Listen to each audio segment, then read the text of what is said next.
Hello everybody, welcome back to Buzzard-Roost. I am Buzzard. Oh, I guess I better watch where I'm going. It's just a little update on things been going on. Let me get a drink of this. Those baby chickens are getting bigger. I'd give them a few more weeks and I'll probably pin them in a bigger area. Right now I move them a little about 4 feet every day. So they're getting some green grass. They're still eating pretty good. I've harvested my sunflowers. Now I know it ain't a lot, but if you consider it as about a 20-25 foot row, and they're spaced way too close together. So next year I'm going to put them out in the pasture area. I've got some soaker hose. Like I said, a lot of my stuff out further failed, and it was simply because it didn't get the water it needed. But I'm going to save a couple of these heads for seed for next year. Now this one here is one of them. Yeah, it's not the perfect round like you would see on the pictures, but it was the heaviest head. The stalk on it was bigger than my wrist. So even with the winds and stuff, that might help on if we get some hard winds, that they'll stand. The other one I'm going to keep is right here. This one here, that's more of your traditional, but it is domed, but it's got some really big seeds in it. Probably the biggest seeds out of all of them that I've got.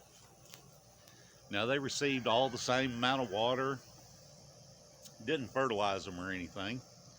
So took the two biggest, which one happened to be the most round, and then one that was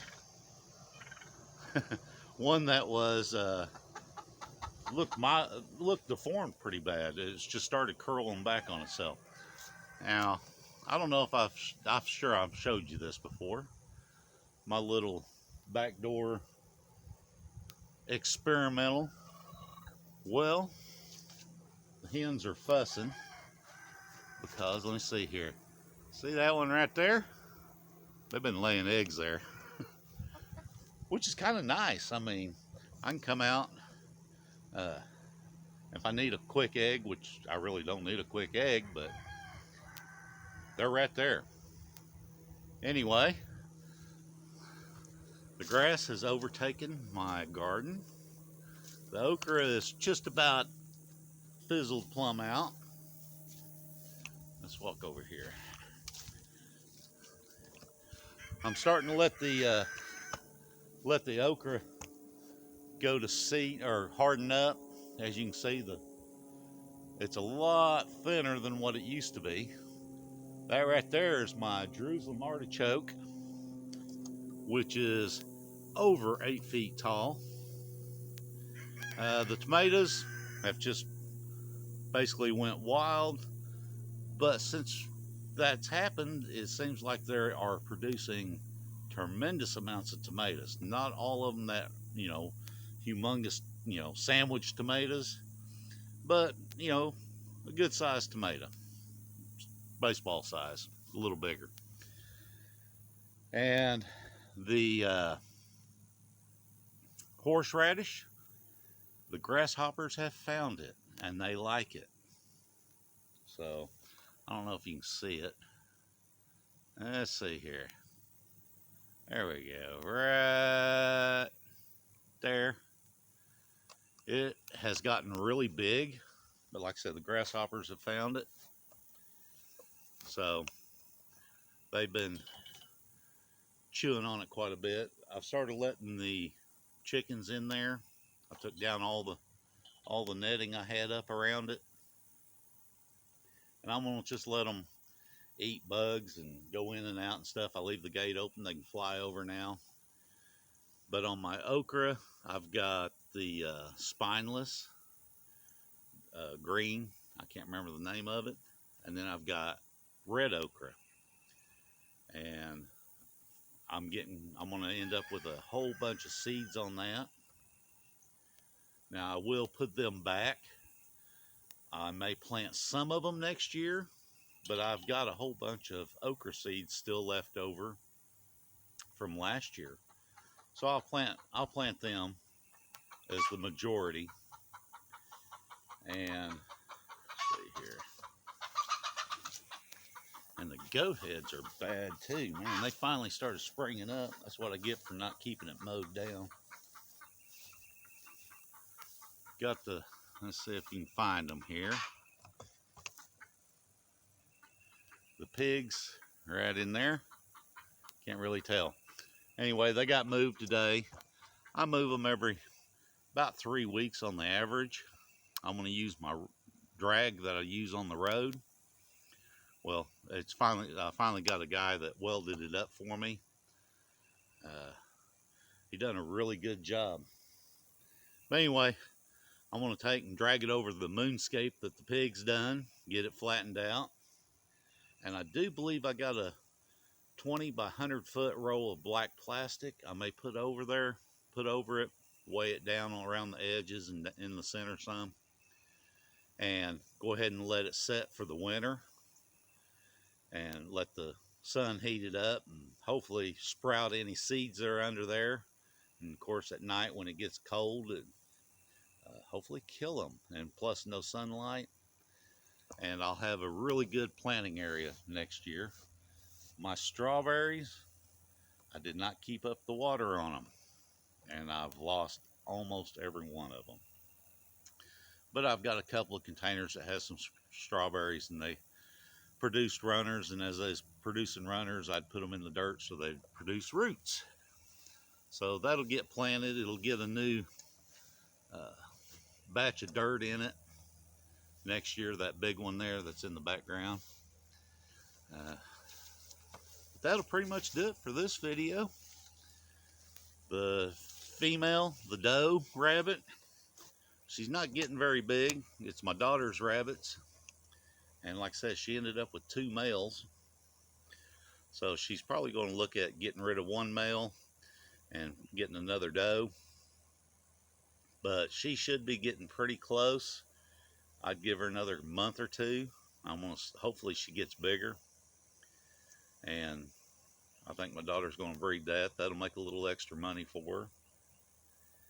And get some rabbit in the freezer.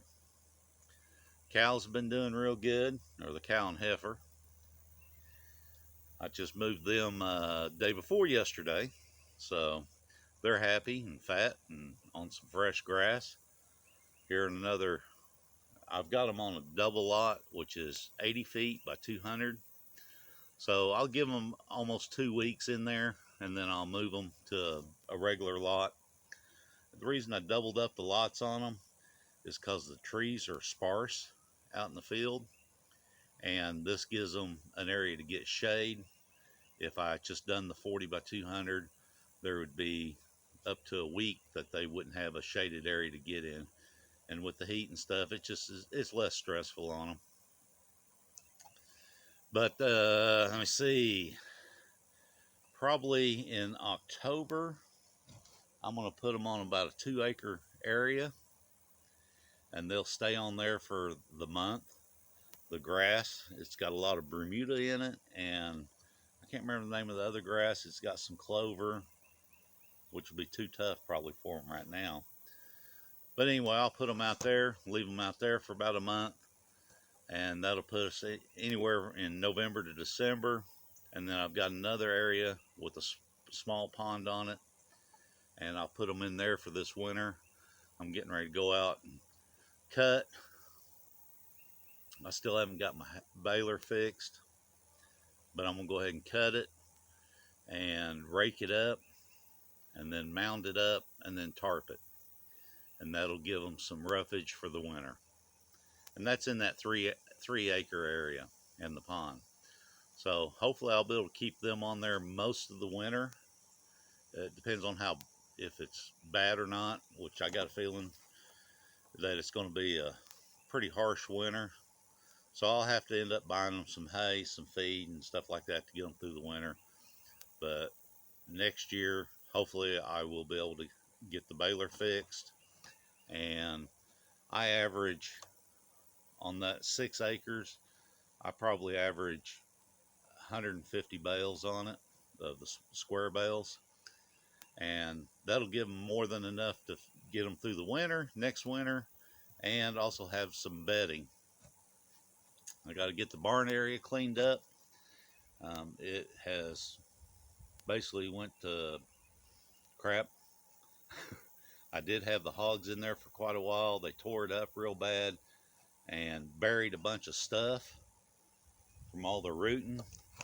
And so I'm going to have to take a box blade in there with some rippers and run the rippers through there and see if I can get all the stuff that they buried, get it dug up.